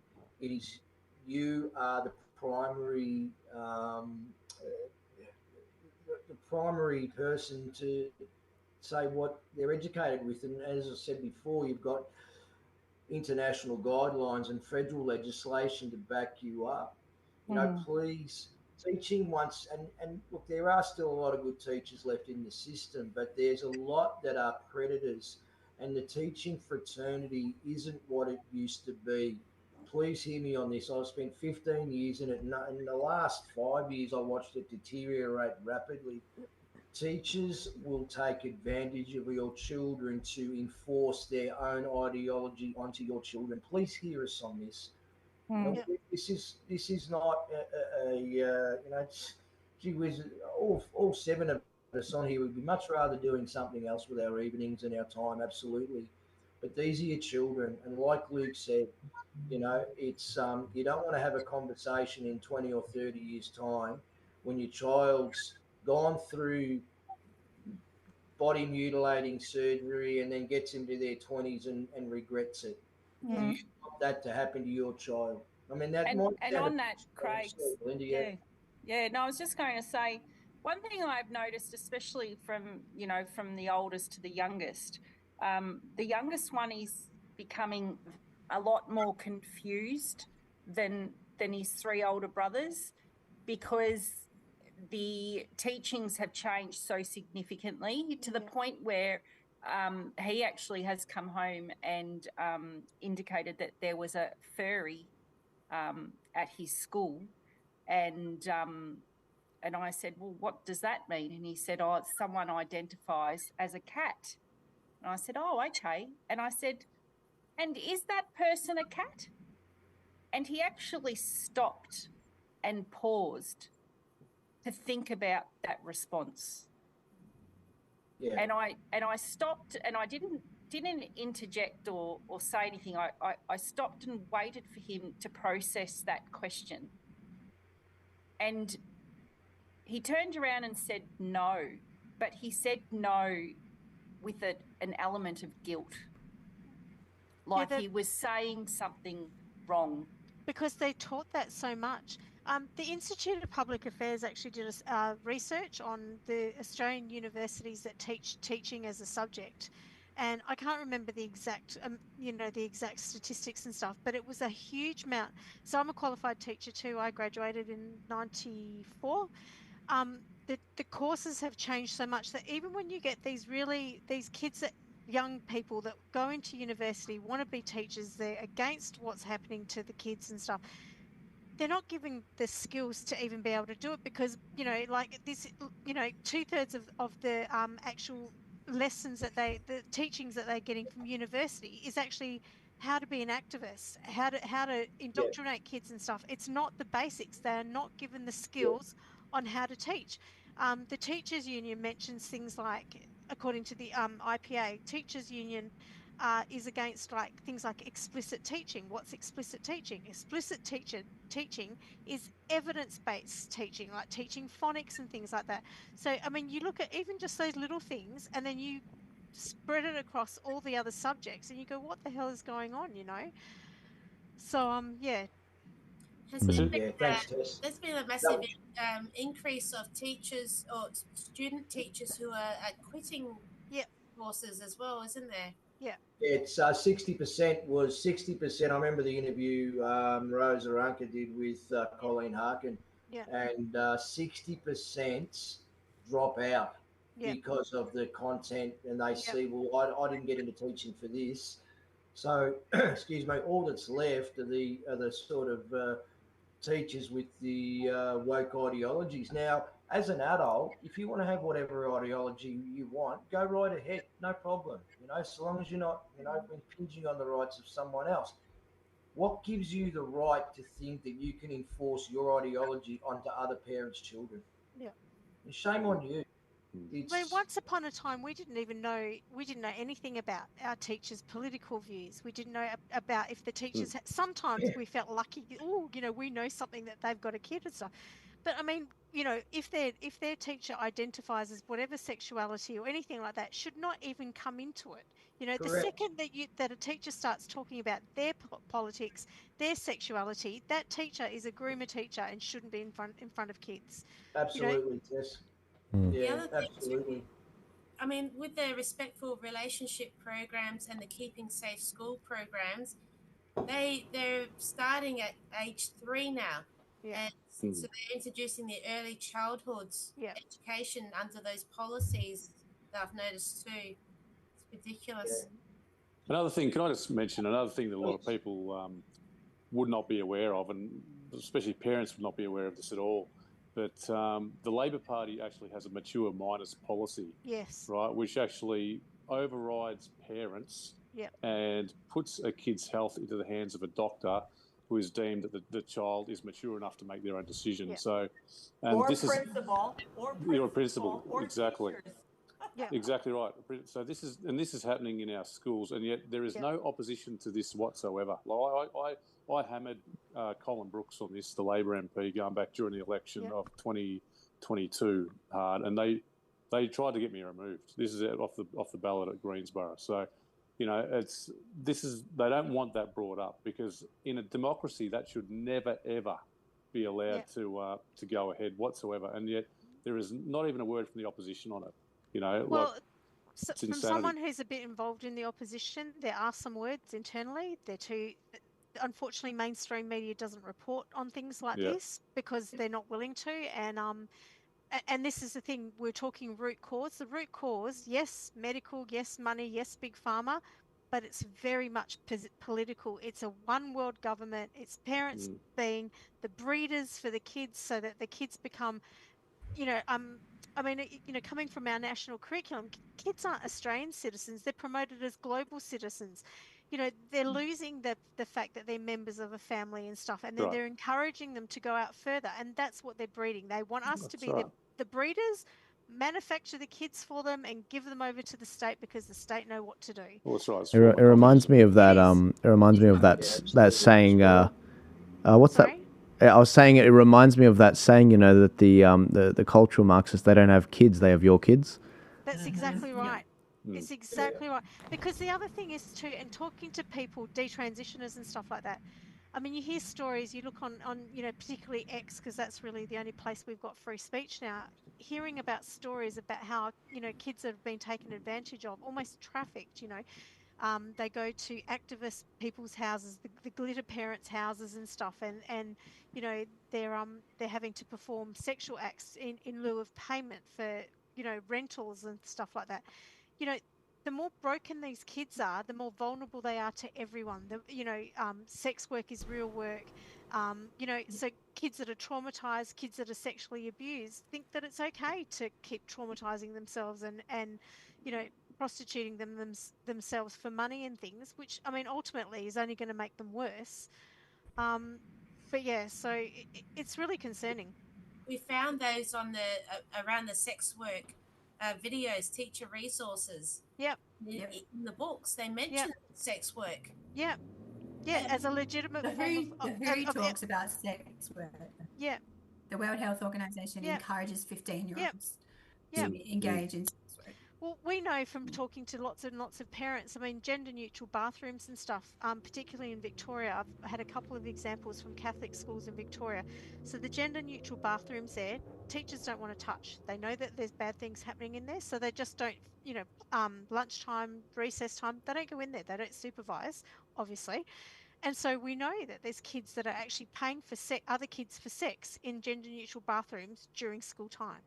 I've had numerous accounts of numerous schools where both male and female students paid money for performing oral sex on other students. Yep. It's happening. Yeah. And the teachers turn a blind eye. That's it. If another student complains that they're being inappropriately touched by another student, gets swept under the carpet and not reported on. This is your school. I mean, the Starbucks did a documentary on war on children. It's an American-based documentary, but the same happens here. The link is in the link to that documentary is in the link section of Leave Our Kids Alone. I would highly recommend that every parent go and watch that documentary. Because the same happens here.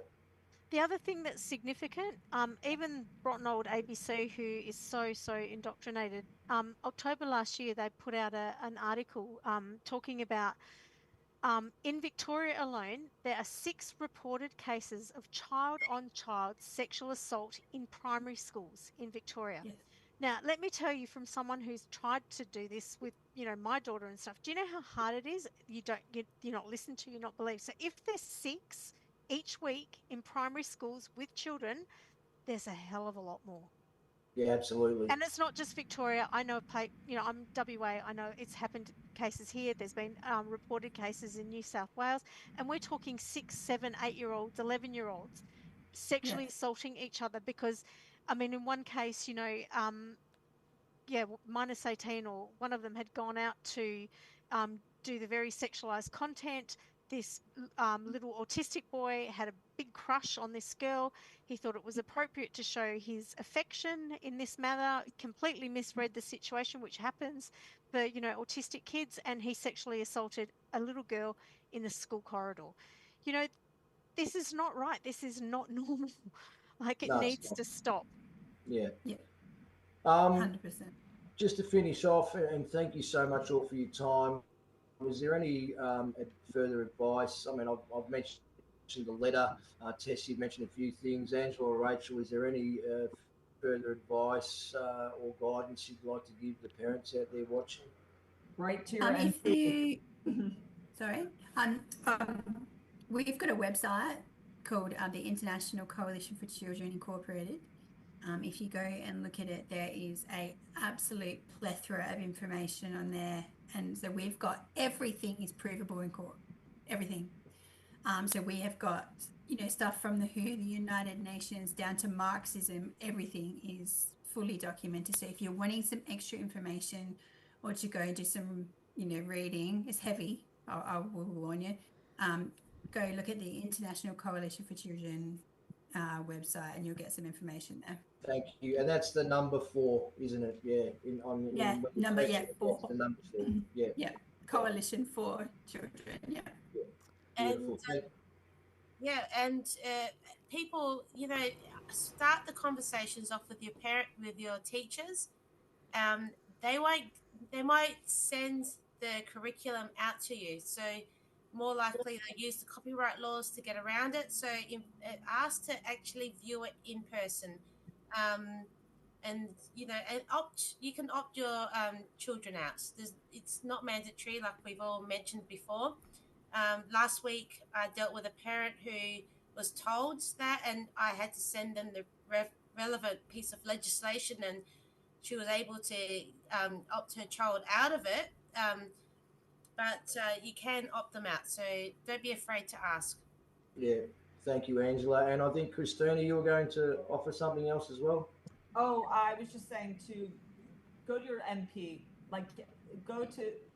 they have to know this is happening. The more voices they hear from parents coming to them, the more of a problem they realize this is, and this is something they can speak on and debate in Parliament and make the change in law. Because going to the Department of Education and principal, no, go to the top, don't go to the bottom. It's like speaking to a manager at a restaurant or the waiter. Go to the manager. Go to the politicians. They're the ones who are going to fight this out. Anyone else is just not going to help. It will be a waste of your time. Yeah, thank you. And if anyone's watching, sorry, Luke, go on. No, I was just going to say another thing as well. Just speak to your parents at the local school, or your kids' schools. It might be a small step every time, but the more parents that you get on board is the more people, the more power. And that's where it comes down to. Once you've got a lot of parents at your local kids' school that all of a sudden are fronting up at the principal's office, it puts a lot more pressure on the school itself. I had the first year in the sex ed, the elephant ed class, my son was the only kid that didn't do it. Right, this year it went ahead again, and I opted him out again. This time there was 5 kids, right, and one kid joined them halfway through, crying, right, because of what he had heard in the class. So it just goes. I'm not sure, if it's me or anyone else, but just those extra couple of kids a year at the school is a huge win. So the more parents that can speak out, tell other parents, get more people involved, that builds a bigger resistance. Yeah, that's great advice. Thanks, Luke. And I'll leave an analogy before I throw back over. If you're at the park on the weekend, your child was over one section of the park playing, and you had an adult come and start talking to your about this content that we discuss now, you'll be over there in 5 seconds to deal with that adult. Yeah. Why are you accepting it just because it's happening in a classroom? Yeah. There's no difference, because it's actually worse in the classroom, because you hand your children over to the school in the faith that the teachers do the right thing. Well, all of us are here to tell you, I'm sorry, that they're not. Now, there may be the odd good teacher and the odd good school. Fantastic. Lucky for you. But the majority out there, especially in the state school system, and as you heard from Belinda, it's now in the private system. Yeah. Because they're scared as well too, because the education departments in each state are such bullies, and they're scared of losing their job, so they have to go along with it. Otherwise, they're ostracised and they'll lose their job. Yeah. Okay, so you wouldn't handle it with your child being spoken to that way out in public by anyone. Why are you accepting it because it's in school? I'll leave you to ponder that. So thank you so much to Tess, Rachel and Angela. You're 3 wonderful parents, Christina, Luke and Belinda. You've been great examples. Thanks very much. And Joel, thank you, my friend, for allowing us your platform, which is obviously quite extensive and vast, with the hope that this message can get out to as many parents out there as possible. Thank you. Mate, not at all. Look, we're all doing our job, and we're all in this together with our kids. And I was really moved by the testimonies there. I did shed a few tears, which is why I was it was off for a bit. But guys, I think we're going to be swamped with a lot of stories from people. So I'm going to speak to Craig about which email to put in if there's parents out there that have stories that want to share. And I'm going to include all the links in the description, or everything that's been said here. I'll be grabbing off the guys and the gals, the site like leaveourkidsalone.org and a few others. I'll be putting all in the description on the full video. If you're not sure where to find the full video, it's the Ark episode 50 on Spotify, on Rumble, where they won't be taken off. I'll also try and do it on YouTube. It might be taken down. Just telling you guys up front. But I really want to thank the parents for their courage. It is not easy talking about this. There's an element of guilt when it comes to this, because it's like, is this my fault? Am I inept? It's not your parents' fault, okay, guys? It's not the parents' fault so much. You've been snookered. It takes 2 parents to raise a kid now. It's more expensive than ever to actually pay for all the bills, to pay for everything. And now you have less eyes on raising the kids. So we've got to pool our resources together. Some great advice we heard there. If you're a parent in the school and you don't like what the kid's getting, start collecting receipts, put a short memorandum together, start collecting signatures, and then on a day, you pick a day when you get that golden number of 100 or 200 signatures of parents at that school, you say, you know what? These kids are all going to get pulled out. Some parents will have 2 kids, 3 kids, 4 kids, whatever. That's 500 kids that now are going to leave your school if you don't drop this, and this. And you keep the bastards honest. Keep them honest. If you don't do it, no one else will step up. So I take my hat off to everyone here. I can guarantee you this won't be the last episode we do of this, because I apologize, Craig. There's going to be a lot of tissue. I know you're a hard man, but there's going to be a lot of tissue boxes, I believe, from the stories that you're about to receive in the emails. And I once again want to thank you for bringing this together, Craig. I take my hat off to you, mate. I respect you. And everyone else that came here, for your courage, for your time, for your energy. I know you're not getting paid for this stuff. You're doing it out of love of children, of country. And I really want to take my hat off to you guys. So thank you so much. Thanks for having us. Thank you, Joel. Thank you. Not at all. Guys, I'm going to wrap it up right there. I'm going to leave the links, everything in the description. If you want to support the show, if you want to keep the show completely free, please consider donating in the description. But without further ado, I want to thank everyone for tuning in. Like, share, subscribe, share. Get this out there, because this is one of the best interviews I've done on the topic. I've only done 2 other topics like this, but I've never done one this big, with testimonies and this large of a panel, with such a depth of experience and an amazing and moving and tear-jerking testimony. So please share this out to parents. You're not crazy, and please reach out to us. I'll see you guys later. Thank you, Joel. Thank you.